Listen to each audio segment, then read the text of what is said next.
Welcome to another episode of the Core podcast, where today we're delving into the ever-evolving landscape of cybersecurity, but also an interesting different topic that I don't normally cover about file transfer. I've got a special guest in today, Chris. Thank you so much for joining us to cover this topic. We also see that data is becoming kind of like a new currency, so ensuring that it's secure but also effectively being exchanged, people being able to get access, is kind of opening a number of can of worms. I've also dragged Andrew down. Many people don't get to hear Andrew's voice because Andrew's normally behind the scenes working with the tech team, but works really closely with the marketing team to make sure topics or guides or webinars or things that we offer are actually of interest. So I've asked Andrew to join us unexpectedly to put his point across. So Chris, before we go into the interesting topic that we're going to discuss today, could you give everyone a bit about you? Also, I guess the 6-7 year journey with Pro2col, where you are now, what you're doing, and then we can go a bit more into the topic. Yes, well, thank you very much for having me on the podcast. Not it's at all. a pleasure to be here. So me, well, I've been working in channel and file transfer for a little bit over 15 years. I started out working for a distributor in the UK. I was working and looking after a number of solutions as a consultant, working with lots of different reseller partners at the time. And at some point in that journey, bumped into James. Yep. As many people do. Yes. That's how everyone bumps in. And I was asked on a number of occasions to present at some of the events that Pro2col are putting together. I don't want to play it down. Obviously, at the time, it was just one of many resellers we were working with. It didn't seem remarkable at the time, the journey that it's gone on. And I've always kept tabs and looked at the website and followed James on LinkedIn and kept in touch with him. The journey has been remarkable. One of the solutions I looked after at the distributor was Progress Move It, which is probably, for anybody that knows anything about file transfer or watches the news, is now familiar with Progress Move It. I was looking after it in the early days. It was with Ipswich at the time. I was actually instrumental in recommending that solution for distribution by the distributor that I worked with. So I did the evaluation, provided the recommendation, and it was just natural that then I would become the lead consultant on that solution. And that's my inception into the journey of file transfer. That's where it started. It was never did like. I always like to probe people on this, because growing up, Chris, did you see yourself ending up in this? Like, what did you want to be when you were a kid? Because I don't think any of us land in cybersecurity, and no one I've spoken to on the podcast woke up as a child and went, well, "That's what I'm going to do." I'm sure you didn't wake up as a child and go, I'm going to do file transfer. So what was the dream before, and how did you end up in distribution? I don't know if I necessarily had a dream of what I wanted to be. Okay. I think I was one of those kids that always said, I don't know. Yeah. And was looking for some divine intervention to give me a path forwards. I didn't actually really find IT until I went to university. Okay. I think that's all of us fair, though, to all of us. And for me, IT was lemmings.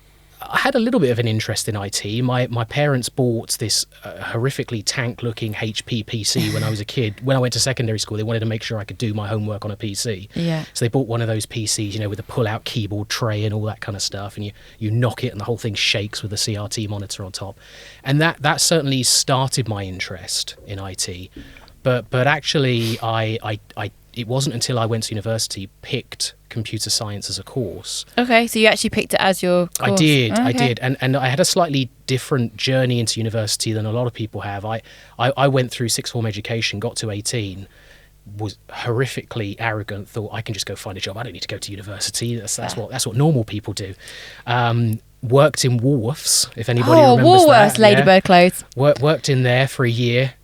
Came to the dramatic realisation, what have I done with my life?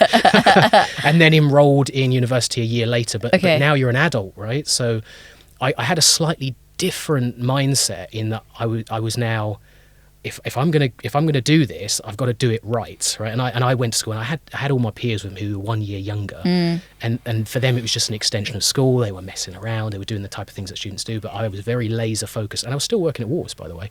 So nice. Did you get free pick and mix? Is that a thing there? Did you get free pick and mix? We didn't get free pick and mix. No. We got very little for free. To be honest, I just envisioned that everyone got free pick and mix. So that was the best part about Woolworths as a kid. No, we didn't. The nature of how it's displayed in the shop, though, a lot of people walked out with free pick and mix. Okay, yeah. That's why they went out of the business. But no free pick and mix. But I went to, so I feel as though I went to university as an adult, and I feel like I had a different mindset. Yeah. And I feel as though I applied myself differently than I would had if I've gone straight from sixth form, because I think I would have carried that same horrific mindset that I had at the time, which is just another school. Yeah. And I did computer science. I really applied myself. I realised that I must have some sort of affinity with things based in logic. I hate saying that about IT because a lot of the time you realise it's not, but you like to think it is anyway academically. So I ended up doing really well. I left with a first, and I took my first job after that in telecoms, so sort of disappeared from IT for some reason. Couldn't tell you why, it was a while ago now. And then realised I'd made a mistake and went back into IT, hence my journey into distribution. Of course, then telecoms wasn't IT. It is now. And it was just on the cusp at the time. Yeah, exactly. At the time, it was just a completely separate infrastructure, completely different set of people, organisations, skills, and, people like me who've been in the industry a long time, they were the enemy. They were just seen to be a completely different breed of people altogether. We don't want anything to do with them, and of course, then we had to work with them. Otherwise, nothing would work. Yes. So I can see where you're coming from. Well, I joined telecoms just as it was moving into IP telecoms. Yeah. And actually, the specific area I was working in was telephone logging. So what we would do is, prior to me joining, when it was more 2 copper cables, is we would connect into these PSTNs, and we would collect all of the call logging data, and telecoms companies would use them to track to see our salespeople making enough calls, etc. I remember having a meeting with Nortel. Yes. And it was about IP telephony, because I was working at Cisco at the time, and that was just at the transition into IP telephony. And they laughed at me in the meeting when I talked about how traditional, multiplexer-based, channel-based telecoms its life is limited, and they laughed. Where are they now? Nowhere. Yeah. They went out of business, 5 years later? Because they missed the whole thing. It's another Fujifilm or Kodak or something like that. Exactly. Blockbuster. Kodak. Blockbuster, yeah. Didn't take Netflix. Now look at them. You missed the opportunity to start a business there. So yes, I worked in telecoms, and then what happened was I was looking for another job, didn't have a particular direction I was looking for, but I was contacted by a recruiter who said he had an opportunity with a distributor who worked in cybersecurity. In the IT industry, cybersecurity is cool, right? So you jump at those opportunities, and I joined a distributor in the UK. Do we name names? Yeah. Okay. So at the time they were called Visual Software. Yeah. So I joined a company. I think it was 14 people. I think I may have been the 14th. I joined as a consultant. It was being run at the time by the 2 founders. They were 2 New Zealanders who had secured a distribution contract for a New Zealand-based vendor, and they secured the distribution contract for the UK. So they moved over, started Visual Software. They were selling one product. By the time I got there, there was we had about 10 in the portfolio, something like that. And I was with them, I think, for about 7 years, maybe 8 years. But I was there during us taking on Ipswich, Move It, during the acquisition from so Infinigate acquired Visual Software. Yeah. And that was an interesting experience, because a lot of people don't survive acquisitions, right? They find that change quite painful. And that 2-year period from acquisition to actually being absorbed into the parent business can always be a challenging period. And I think I also didn't survive it. It's something that was a bit of a delayed reaction. But I was there for about 8 years. It was a small business at the time, and I was younger than I am now, clearly. And I was finding my feet in an industry quite quickly, and just got to the point where there was a bit of a glass ceiling for me, because we were 30 people by the end, 30, 40 people. There wasn't a lot of space for me to move. So that's how I got into distribution. There's a further story into how I get where I am today, but I guess I'll wait for you to ask those questions. Well, today you are now looking after file transfer. Correct. And And you've been on a bit of a journey of that, because once you left Infinigate, you set up your own business. Correct. So do we want to delve into a bit of that? Or Yeah, sure. Yeah, sure. because that was a big choice, and going off and doing your own thing. Yes. You look at things differently at the time than you do in retrospect. Well, that decision that you made. I think if you ask James... Hindsight's a wonderful thing. Yeah, I think James and Mark would say the same thing, that Probably. day they decided Yeah. in Ibiza, we're going to set up a business, is a big So reflection. people always ask me, they always say, would you do it again? Would you start a business again? And I say to them, give me a few more years to answer that question, because in a few more years I'll probably say to you yes, but right now I still remember all the pain of doing that. Yeah. And all of the challenges that came with doing that as well. So at Infinigate, I came to a point where it was probably a natural point for me to go. And I could have probably had a really good career staying there for longer, but it felt at the time like I needed to do something else. And I had this interesting moment, and maybe that level of arrogance came out a little bit again. I had a good friend in the sales team. And the way Infinigate was structured at the time was we were in railway arches, and we had 2 railway arches, and technical being one and sales would be in the other, right? Because you've got to have that separation between them. Can't let these 2 people mix.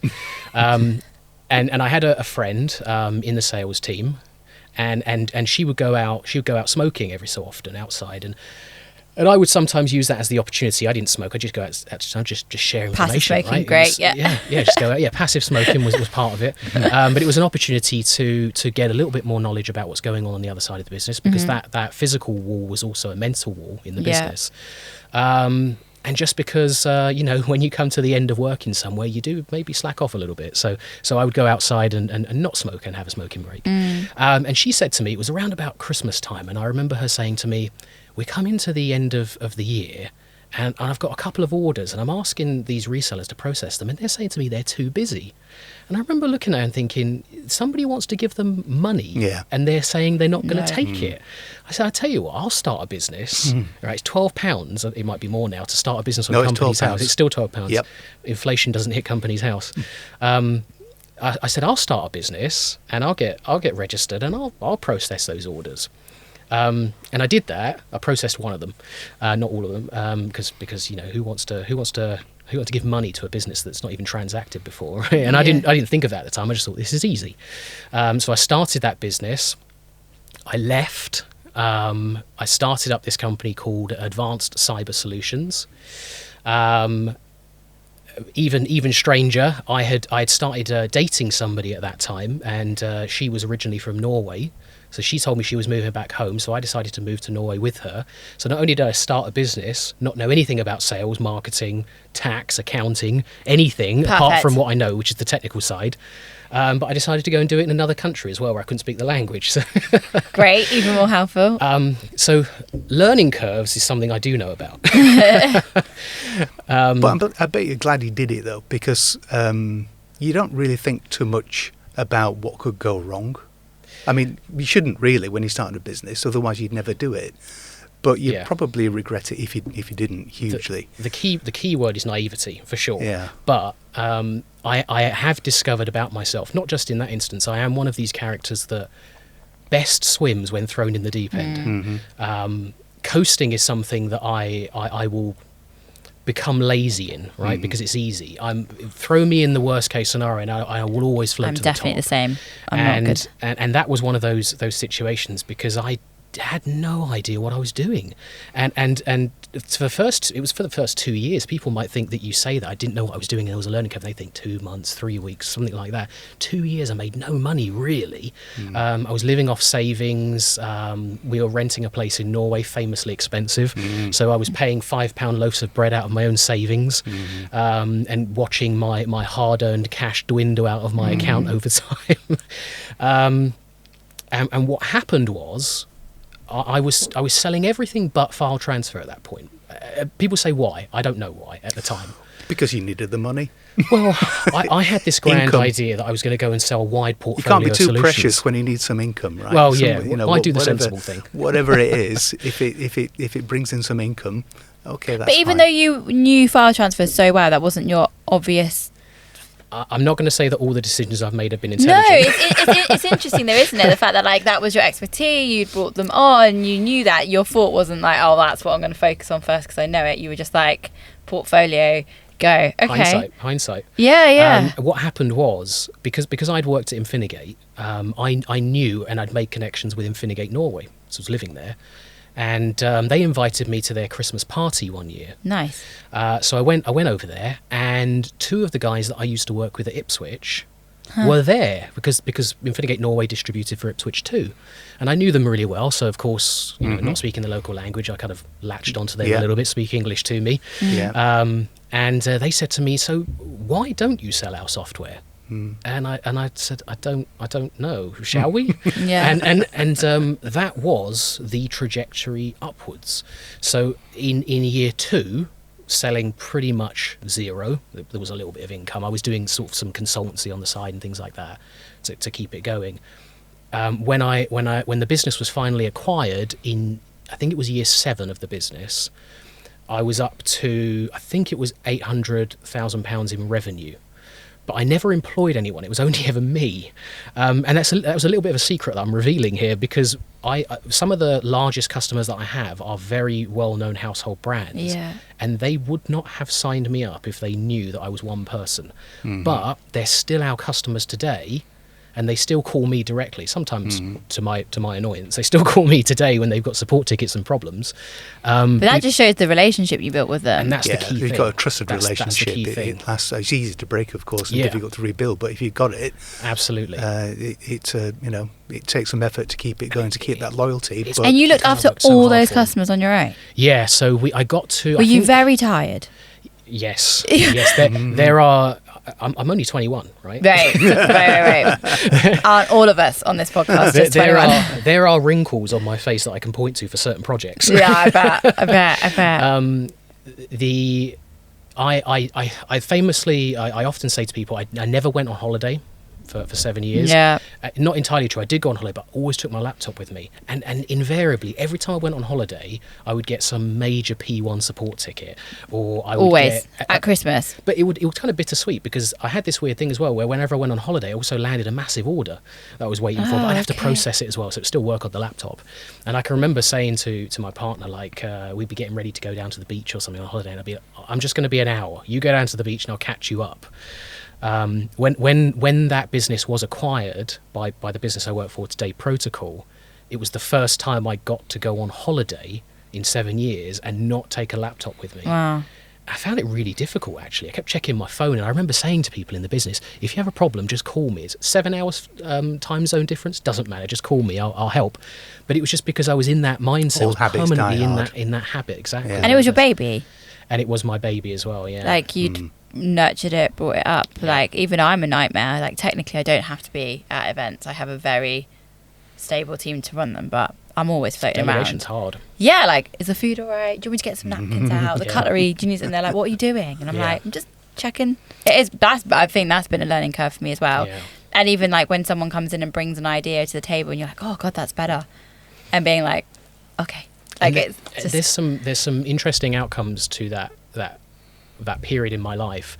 The more negative side of it is that you get really bad imposter syndrome when you work on your own, because you've got no one to check with. Right? Everything is your own idea, and that still comes to get me from time to time. So you get it since you've moved and been purchased. Do you sometimes sit there and like be like, oh, how did I do that? Yeah. How did I start this thing and sell it and become important? Yeah. I think if you're a naturally collaborative kind of person, being on your own is very difficult, because you don't have anyone there to bounce ideas off or tell you, well, that's rubbish. What are you thinking about that for?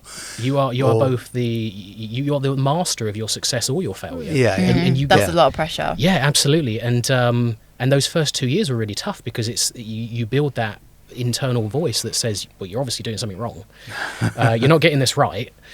So that's the kind of negative side of it, and we actually do in Pro2col now do quite a lot of work with our team to combat imposter syndrome, because there is a level of experience that we have in the business, not just in myself but other people as well, and it's certainly something I'm keen to recognise in members of my team as well, just because of having lived with that.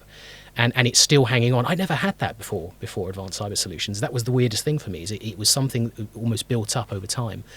The more positive aspect of it is, maybe positive for me, maybe not positive for my peers, is that I now do have a good grounding in sales, marketing, accounting, Yeah. all of these things, which is great in Pro2col because I get to lend that experience in those areas. Now, my peers who are responsible for that area might just see me as a bit intrusive and annoying, but You've been it, it done means that I get to look at. There's an element of me being able to look at Pro2col from a holistic perspective, as opposed you can to make my informed siloed area. decisions because you've kind of been there and done it in all of these different areas. So although you don't want to, impose yourself too much, you have a really good appreciation of what the issues are they're having to deal with, and maybe to Absolutely. kind of guide them and direct them absolutely. based on your experience. Indeed, yeah.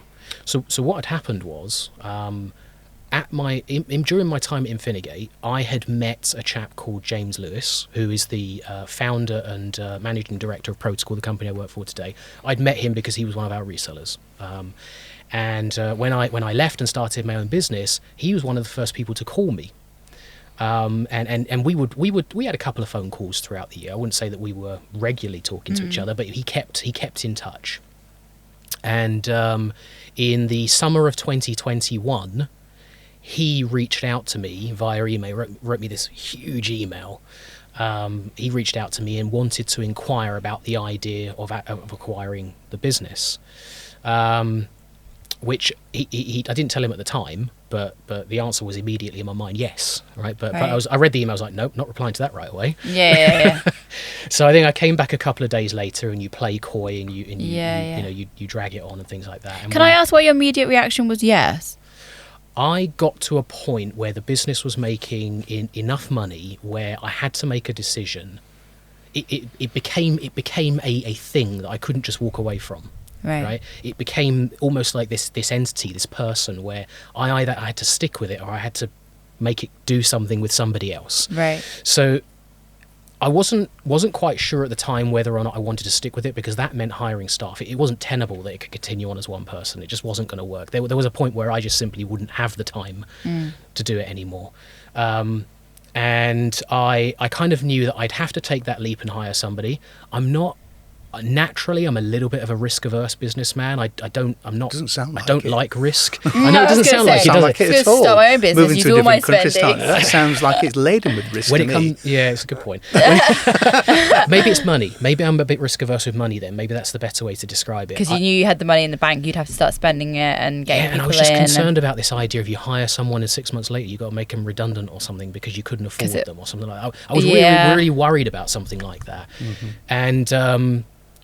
And I was building up a significant war chest in this business, but I could never seem to get over the idea of, I want to, I was like, this has sort of magpie mindset, but keep it in there just in case. And I spoke to my partner a few times, and she was encouraging me to take on staff. Actually, she was put on she went on holiday. Pandemic. She went on holiday. She was put on furlough during the pandemic, and I actually hired her in that period to make sure that she had an income. Yeah. So we did technically have 2 employees for a while, but she's not in IT, so there was limited what she could do. But she was encouraging me to hire people. I don't know if I was, maybe if I'd hung on for longer, I probably would have done that. But I never got to that point. James intervened at the right moment. Yeah. And the way I saw it was, he was a competitor. We were selling the same software and services, so he was a competitor. For him, it was very simple. He wanted to acquire the customers because he sells the same solution. It's just a renewal, just a continuation of a renewal. But also he wanted the technical leadership in the business, which is what I could bring to the business. So he was acquiring both the business and the person effectively. And it was an opportunity for me to, the way I often describe it is, it was 2 trains heading in the same direction, but one's just moving a lot faster. Pro2col had more staff than I had, it had more money, it had more expertise. I could jump onto that other train and get to the same destination just a lot quicker. Yeah. And that was my kind of justification to myself that was the right decision. So the acquisition was completed December 2021. And that's when I joined Pro2col as I have 2 titles: Director of Strategic Alliances, because I have that tenure in the marketplace. I know lots of people, I know lots of vendors, I can help to guide us in the right direction. And then I'm also the Director of Technical, so I look after a technical team providing services, both pre-sales and post. Very good. So bringing it round to the cybersecurity and landscape of this, and people might be listening, okay, so what's file transfer got to do with the cybersecurity conversation?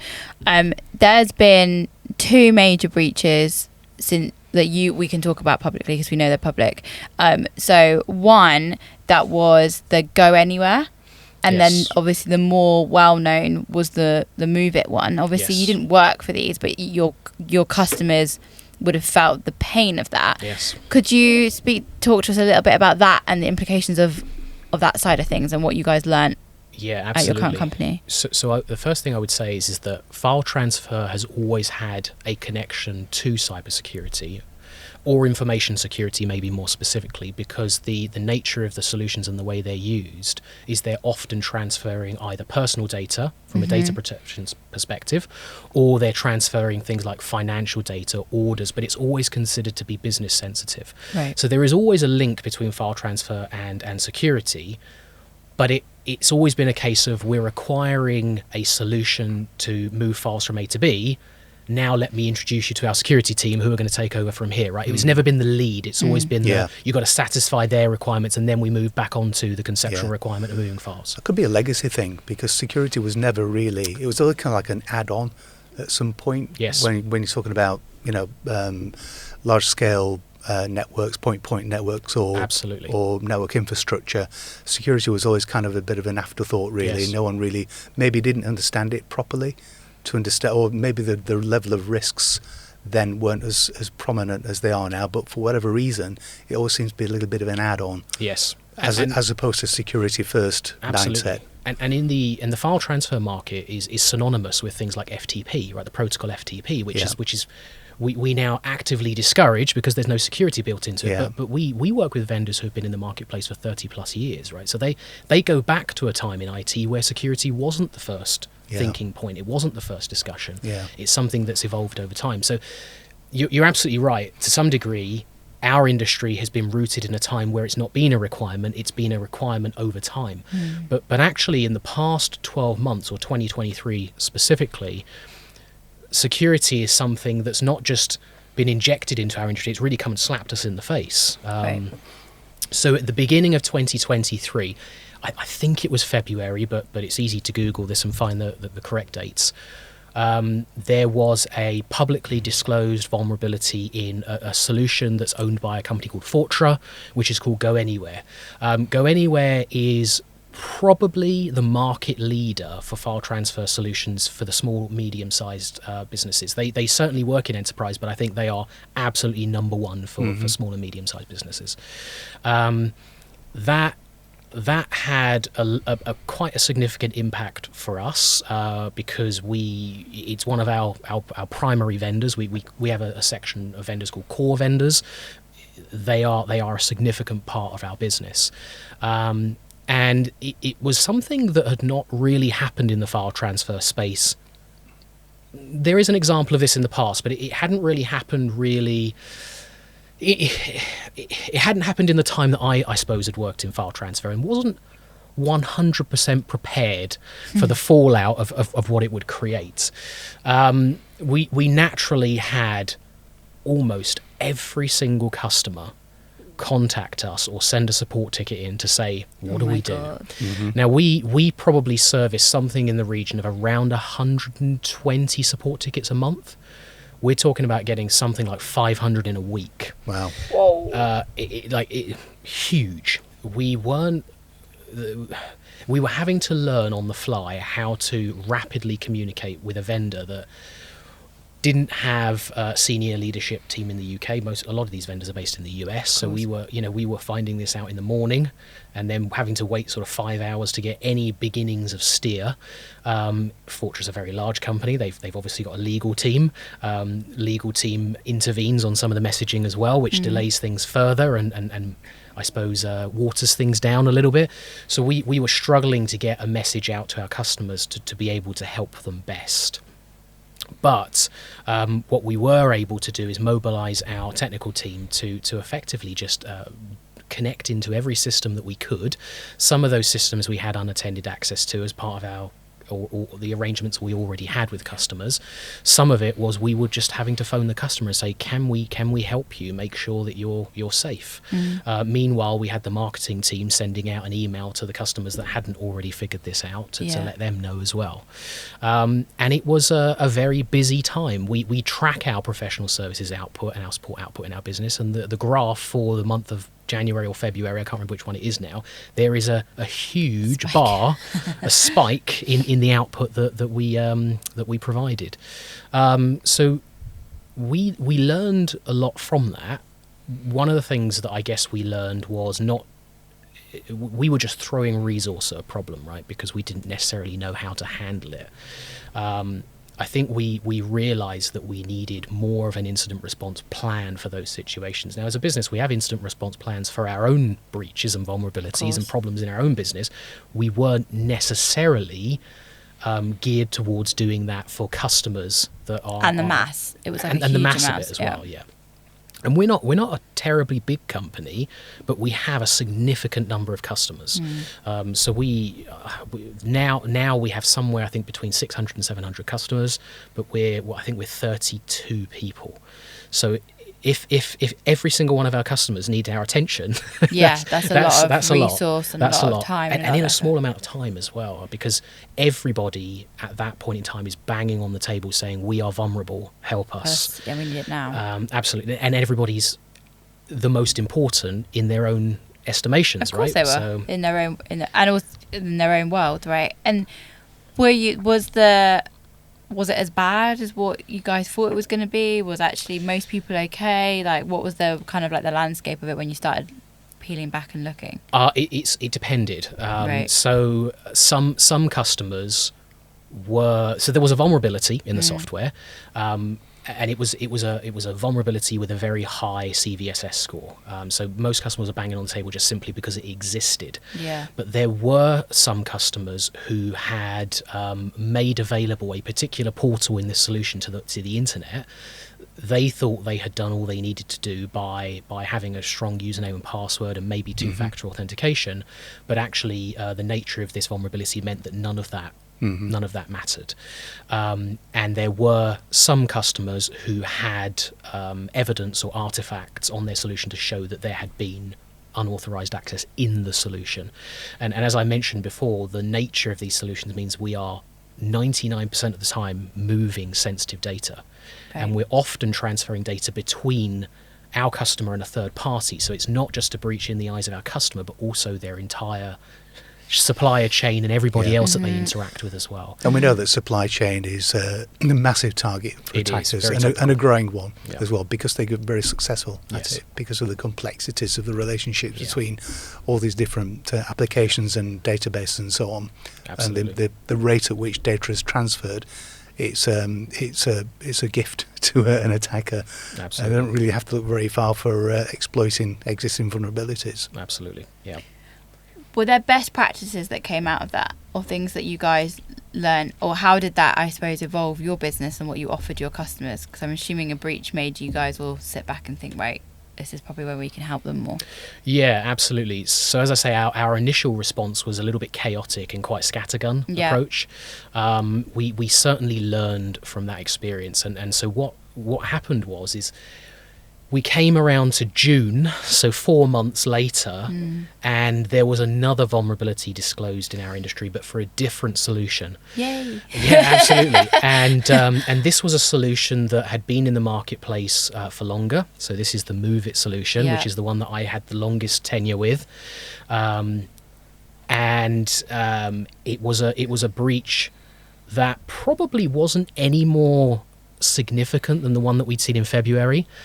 But the customer base of this particular solution was more significant, and it attracted the attention of the media. So the lots of media outlets, including our own BBC and foreign media as well, were all publishing articles about this breach.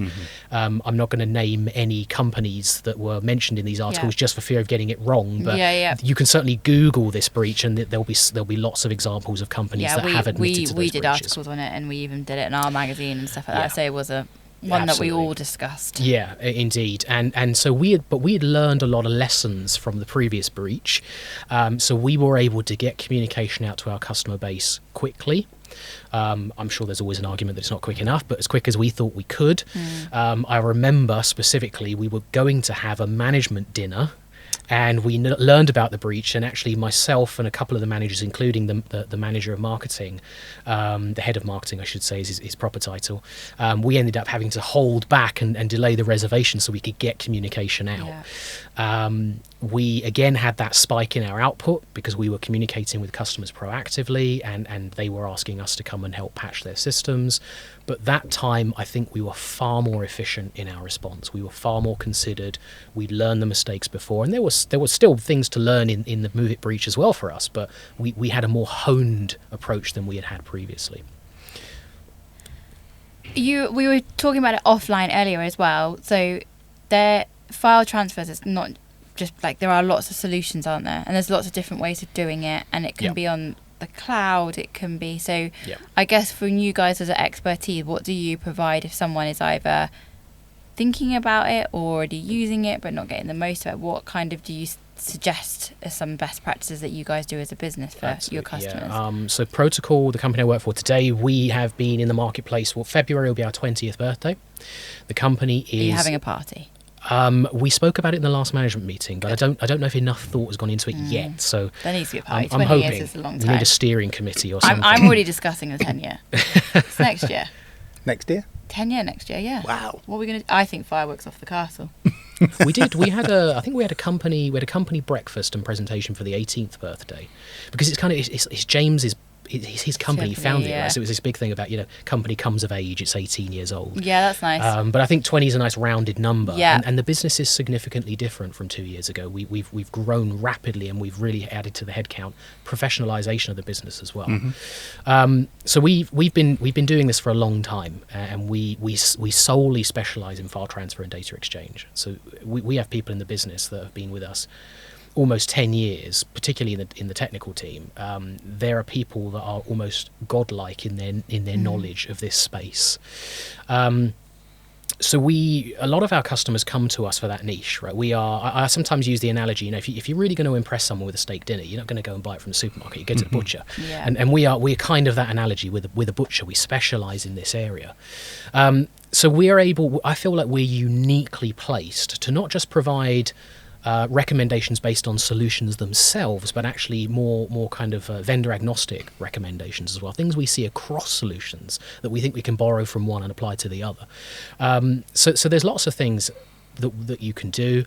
We advocate not having things like administration portals available on the internet. Sounds obvious, but that was a key problem in these breaches. We recommend IP filtering as well. Again, sounds obvious, but wasn't being done in all cases.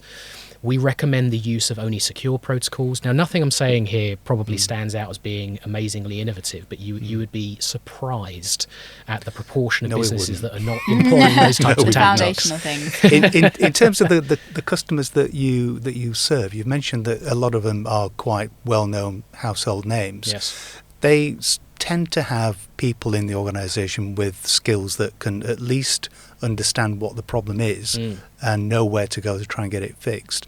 What about with the kind of smaller to medium sized business, particularly when because we assume now that digital technology is everywhere, but it isn't really. There's still smaller and medium sized enterprises still trying to digitise their businesses, so that's really just going to compound their problem with more data being interchanged with their suppliers and partners and customers, but they don't necessarily really understand what that threat looks like or what to do about it. Absolutely. I'm going to stop saying you will be surprised. I'm saying you may be surprised from now on. You may be surprised. Even the larger companies, they may have the skills in the security team, but not necessarily how to apply that to the individual solutions themselves. Right. So we speak to lots of security specialists and SOC teams, but they don't necessarily they know what they want to achieve, but they don't necessarily know how to apply that in the file transfer world. As in, it's too specific. Because it's too niche and it's too specialised, and not just that. What we're finding is that as this industry matures, it naturally becomes more complicated. It becomes more specialised. Yeah. And those skills are there's fewer of them available. So I get to almost pitch a little bit here, I suppose. We have recognised that challenge in the marketplace long before the pandemic, because it being a niche space. We've always had challenges in small, medium-sized businesses and sometimes in enterprises where they don't have file transfer expertise in their business. But certainly post-pandemic, lots of retirement, changes of career, people just changing the way that they want to work. There is a significant I was almost going to say crisis. I don't want to make it sound too red alert, but there is a significant challenge in the file transfer space where there is a lack of expertise. And one of the things that we've done in combating that is we now offer a managed service where what we do is we essentially say, look, we've got the expertise. Why don't we sell you 15-minute slices of time which you can dial on, you can call upon us, and you can ask us to use 30 minutes of it, an hour, 2 hours, whatever the task entails, and we will provide that time for you to make sure that not only is it achieved, but it's achieved in the best possible way, because we've seen how you should do this hundreds of times. I think the challenge, not just with this, but it might be worse, or let's say more challenging in your case, when you are quite niche. But with technology in general, it's always difficult to try and reach the people who are running the customer's organisation to realise how important that is. And if they don't realise how important that is, they're unlikely to actually allocate any budget to the IT team, the security team. So it's trying to get that compelling message across to the business to say, okay, it might be niche, it might be very small, relatively cost efficient, maybe value, I don't know, but it's probably like a tiny proportion of their overall IT spend. But the impact of not having it is absolutely huge, because the last thing you want is for your information to be breached whilst it's traversing so it has a massive impact if something does happen. But the solution and the spend is a relatively small portion of the overall. But how do you get that message across to the people who are going to make I'd certainly like to think that we're cost effective. So of course without saying, Chris. But it's I always think that some good IT solutions don't make noise, right? They do their job. And it's as simple as that. They don't cause problems inside of networks. At the same time, those solutions are the ones that don't get noticed. Right? And nobody realises how important Isn't that like they are. Everything in life, though? If something runs seamlessly, you absolutely have no idea of all the hard work or what that thing is doing. Absolutely. I always joke about that with the events here. Like if when you take marketing out, everyone wonders where there's no tea or coffee, or where the sugar's not out. People notice when something's not there. The heating's not on. Why is the heating not on? Well, marketing didn't know about the event. Oh, well, it's just those things, isn't it? Like, things happen smoothly in every department, and we'd be the same if something technically went wrong. But if technically tech were never involved, it's when something runs too well that it just doesn't get seen, or no one knows how hard work. I want James to know that I've not convinced you that you need to do a worse job to get noticed. Just not going to come in tomorrow. No. But I sometimes think, when even, I don't know, everyday life, when something, when you drive your car, you're not grateful that it works really well every day, and then the tyre goes flat, and then you're like, oh God, but you don't respect the tyre every day you get in, and it's just, so it's like that sort of thing. Anything that's just makes your life easy. It's like when the kettle doesn't work, or I don't know. I've moved into my new house this week, so I'm really understanding when things don't work, like things that you expect, like why is my shower not getting hot, like just silly things that you take for granted. So it's the same in life, isn't it? It is, and you would be, I was almost going to say it, you may be surprised at how often we see, considering that file transfer has been around as a solution stack for about 30 plus years, you would be surprised how many very well-known brands that you may be very respectful of have these solutions that they just haven't looked at for 10 plus years, and then suddenly a fault develops, no surprise. Then they realise, wow, this runs our entire order processing system. Typical lack of governance, though, isn't it? You know, people think things are built in an ad hoc way, and if they install something and it works, they tend to forget about it and something goes wrong. They don't have this kind of disciplined governance approach where they can actually look at, what do we need to do? Is it still working? Do we need to replace it? Do we need to upgrade it? Do we need to retire it? What do we need to do to it? And if everybody did that, then we'd be out of a job. Absolutely. and it's one of these interesting things, because file transfer is not the loudest voice in the room by any means. In fact, I often, when in conversations with our own marketing team, say to them, I measure the ability to market something on whether or not your friends and family know what you do for a living, and nobody really understands what we do for a living. So file transfer is used in almost everything. So if for someone like me who's not technically sound, can you give me an example of where file, because we kind of mentioned Amazon earlier, so anyone that might not be technical or maybe a marketeer, that's impacted by file transfer, right? Absolutely. And how is that impact? Can you explain that process? And then maybe everyone will understand the importance of it if you've ordered something on Prime and want it tomorrow. Yeah, so this isn't a specific use case for Amazon themselves. No, we're just using it how we as users, we expect things more, don't we? We expect things quicker, we expect things now, and we don't wait around. A big part of what we do is e-commerce and retail. So if we go from the beginning, you place an order on a website. Yeah. That order has to go to an order processing system that may have to communicate with a card provider of some sort. So it might have to communicate with your bank. Yeah. Then that order has to go to the warehouse team for it to be picked off of the shelves, and it has to be labelled. So there has to be something going to the labelling machine, and I think Amazon have automatic cardboard packaging machines now, so it probably has to go to that as well. I don't know how they do it so quick. I was talking about this today. I ordered something last night. I opened my front door, it was there. That's weird, isn't it? I mean, great.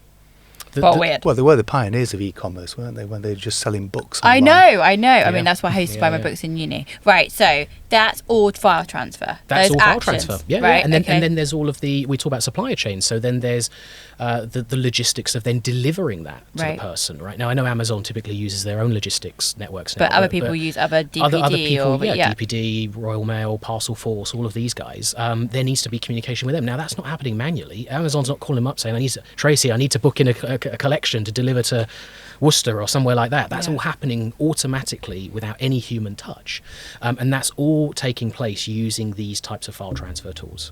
And they're all transferring the data and the information. So they're transferring my name, my address, my card details. Absolutely. And now you touched on some interesting areas there, because you've got personal data, you've got financial data, and now you're starting to bring in the scopes of at least two frameworks that I can think of, right? Data protection in terms of the Data Protection Act, and also the going off GDPR. to on text message phishing, that if someone's getting into that loop, they're also realising that you've bought something and that it's got to deliver. Because I've noticed since I've moved into my new house, I'm getting weird text messages about there's a delivery and it's stuck in a depot, and then I look at it, and it's only because I'm in the industry, I'm like, I haven't ordered anything from that depot, and it's coming saying that you need to pay an amount to release it from the depot. No, I know. I know. But I'm guessing someone's picking up somewhere. Someone's gone, right, she's moving, or there's a vast amount of deliveries, or her address is changing. Because I feel like in the last kind of 2 weeks, more weird emails are coming to me in text messages, and even my husband, because he was like, oh, when are BT coming? And I was like, we're not having BT, we're having GigaClear. And he was like, oh, I was just going to message this back. And I was like, please don't click on anything. And I've just realised, so I'm guessing, could that information being picked up through all the file transfer and my mad shopping? There's absolutely the potential in file transfer workflows to have man-in-the-middle attacks. Totally. There could be just breached systems where they're able to view either the source or the destination of a file transfer workflow. Absolutely, those things are possible, but it goes back to best practices, right? So we certainly, but there's information online too, but we certainly are there to be able to help people navigate in that journey and make sure these things are as secure as possible. But yes, and it's not just, we do some cool things as well. We work with an oil exploration company, so their ships are out somewhere in the Atlantic or the North Sea. They're using things like Starlink and our solutions to be able to communicate back on coordinates and all of the kind of radar maps that they're producing of the seabed. Who else do we work with that's interesting and noteworthy? You mentioned times. Time's really interesting in our industry, because one of the biggest, security is important, but I would say that if we stripped security away, the thing that most of our customers are looking for is rapid transfer. Speed. And they need it to be guaranteed, right? If that file is meant to be there once a day at 3 o'clock, can't be there at 3:01. Right? It's got to get there. And because it has impacts, right? So specifically with e-commerce, they're often promising us delivery times. And the way they're doing that is they're removing inefficiencies in their businesses, often human factors, and introducing automation as a way of making sure these things get out the door as fast as possible. And file transfer plays a part in that. If it's not available, or it's slow, or it's backed up, or something's happened to it, then you're potentially knocking out that delivery guarantee of 24 hours to 48 hours, and they may owe you some compensation for that, or have to refund you for it. Yeah. So especially things like just-in-time manufacturing, where you have this supply chain that has to work when it's supposed to work, because the consequences and knock-on effect of something breaking down in the middle are incredibly expensive. Absolutely. And this is kind of ties into what we were talking about before, which is we often find that because file transfer is not screaming out every week for some kind of assistance or helping it to move, these systems are sometimes a little bit forgotten. And then when they do break down, they break down something critical in the business that the business then has to unpack and figure out, what is this thing that we've ignored for the last X number of years? It's incredible how many systems we still upgrade from God knows how long ago. I mean, it's great business for us, but... What does the next 12 to 24 months hold in terms of how the file transfer landscape is changing, or how companies use data transfer in different ways? Is there anything that stands out that we need to be aware of? I think in terms of the technology itself, it really is a focus on security now. Those two incidents in 2023 have really shone a spotlight on security in our marketplace, and certainly those vendors out there that weren't part of that breach have capitalized on that opportunity to draw some customers away from those unfortunate vendors into their worlds. But does that mean they're necessarily safer though? Like, not necessarily. I, in my opinion, and I'd like to think that's a fairly grounded opinion given my experience, I don't think that it's a failure on the part of those solutions. Vulnerabilities are a natural part of our industry, in cybersecurity at least. It's not a question of when. Sorry, it's not a question of if. It's a question of when. Yeah, they're getting them. And having worked at a cybersecurity distributor, having worked with lots of other cybersecurity solutions, I know that, right? The file transfer space is just a little bit new to that, but they are a natural target. Whoever is producing, whoever is exploiting these vulnerabilities, recognizes that file transfer solutions are moving significant data. That is sensitive to businesses, and it's now become a target. With enough time and pressure, they are going to find the holes in these solutions, and that's effectively what happens. The two largest players in our marketplace are the two that had vulnerabilities, and that's just because they're the ones with their names in the lights. It doesn't mean that they're the ones that are least secure. Right. That makes sense. But it's we do find that there is a trend towards security, and if we're working with new customers now, when it comes to evaluating solutions, the primary focus is security. In fact, we're now getting security questionnaires far earlier in the procurement process, and the procurement process is more involved in security as well. In terms of trends that are maybe a little bit more common across lots of aspects of IT is solution and vendor consolidation. So where in the past we would have had maybe, I'll make up a number and say 20 different MFT vendors out there, there's this kind of gobbling up of solutions and vendors out there, often by VC-backed businesses. And we're seeing a consolidation, and sometimes there's some casualties of that, right? If they've acquired two of the same solution, one will end up with a lack of development or just not going ahead in terms of its roadmap. And we're seeing a little bit of the effects of that now. There's a significant consolidation, which is continuing.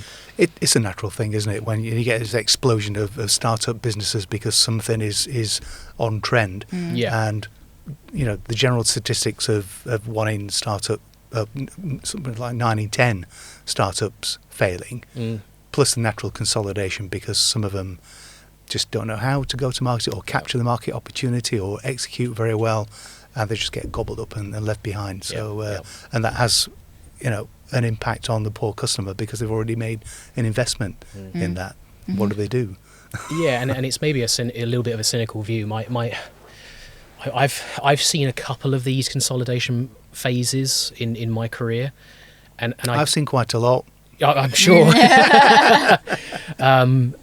And I've never really felt as though they have worked out the way that they were intended to. So my concern with some of these consolidation runs is they kind of stifle innovation a little bit. You end up having a product that was really cool, doing something really interesting, gets grabbed by a massive player in the marketplace. You see that though, and all the marketing changes, and it's not. Well, a lot of the employees leave as well. We spoke earlier about acquisitions, and a lot of people are not surviving those processes. You end up losing 80% of the staff. The new business doesn't quite understand the value proposition of that solution anymore, and maybe it doesn't go in the direction that we thought it was going to go. Yeah. So that's my kind of cynical view of it. But of course, customers do benefit from other aspects, right? It's a larger company. It's probably got better support. So there's going to be all sorts of things they benefit from in terms of knowledge bases and things that maybe the previous company wouldn't have had. So there's both sides to that coin. Cool. But vendor consolidation for sure is a big trend in this marketplace, and it seems to be gathering some pace in file transfer specifically. Yeah. Cool. I think we can agree with that. I think we're really on the whole supply chain and knowing what you've got and where your weaknesses are. It's massive. It is massive. Really is, I mean, file transfer is like another one, then, isn't it, to add to the list of things that you should be. Well, it's strongly connected with the supply chain, obviously. So I think look at the. Well, I mean, we should look at things holistically anyway. But there are things that naturally kind of fit together that need some focus on. Absolutely. I like to close the podcast episode with the same question. Chris, why would you encourage someone to join cybersecurity or tech in some way, shape or form as a job? Wow, that's a very big question, isn't it? Well, the fact that we can't get people into the industry, and you're struggling on your side, why would you say it's something that, if you're listening to this and thinking of a career change, or maybe you're at college right now and not knowing where to go, why would you encourage someone to join us? I think some of the challenges that we've had in cybersecurity have been a little bit of our own creation. I don't think that we offer enough development positions in cybersecurity companies. I was very lucky joining Infinigate. I didn't have any cybersecurity experience prior to that, and they kind of, I guess, took a chance on me. Yeah. They saw the opportunity for me to develop and learn, but I'm these days, when I see job adverts for cybersecurity positions, they're asking for X number of years of experience, and we need to be nurturing the growth of this industry as well as using the people that already exist within it. And I think there is a unique challenge that we have in our industry where we have to collectively say, I'm not going to rely on other people training them and then I use them once they've left that role. We actually all need to create these apprenticeship low-level roles where people join. And we have been doing that. So I'm dying by my own sword here a little bit. We have done that recently. We do encourage people to join the team in sort of lower ranked positions, and we build them up. And we're not naive. These people will leave at some point, but we've helped them in that journey, right? And wherever they go, they're contributing to the cybersecurity industry, and that's fantastic. But the other thing as well is, and this is changing, and I'm glad this is changing. But when I first started out in cybersecurity, it was impossible to hire anybody in cybersecurity who was female. It just didn't happen. It was harder. It was almost as bad. A unicorn. It was. It was like going to get your car repaired by a mechanic and it being a female mechanic, right? You almost see that as unusual if that happened. And certainly when I joined the industry, that was impossible. I remember us hiring for roles, and we would say, we really need some women in this team because it's just 6 men. And we would have loved to have hired a lady in that role, but nobody applied who was female. We could spend another hour talking about that's a whole diversity other, and skills and development, and a whole other topic we can come back on. That is changing because we in my consultancy team now we do have a female consultant who is fantastic. We often joke because her name's Sam, and the default response from anybody who only emails her is to think that she's a man, right? Yeah. But that comes from that past of us not having any female representation in our industry.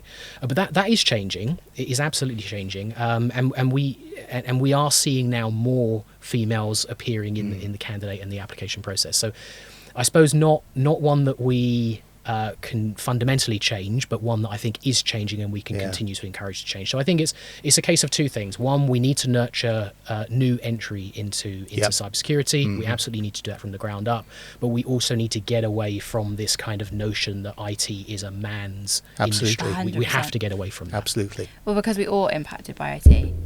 Every single one of us. We're just talking about Amazon. Absolutely. And I need my shopping. So we've got to make sure it's protected, right? Chris, thank you so much for joining us. I hope you will be back again, because I think it's 6 years since I last saw you. So that's quite a long time. So I hope you'll come back. Maybe we can come down and see you. Yeah. But thank you so much for joining us. Andrew, thanks for spending an hour on the podcast. My pleasure. Thanks, Chris. Thank you. Thank you both. Thank you.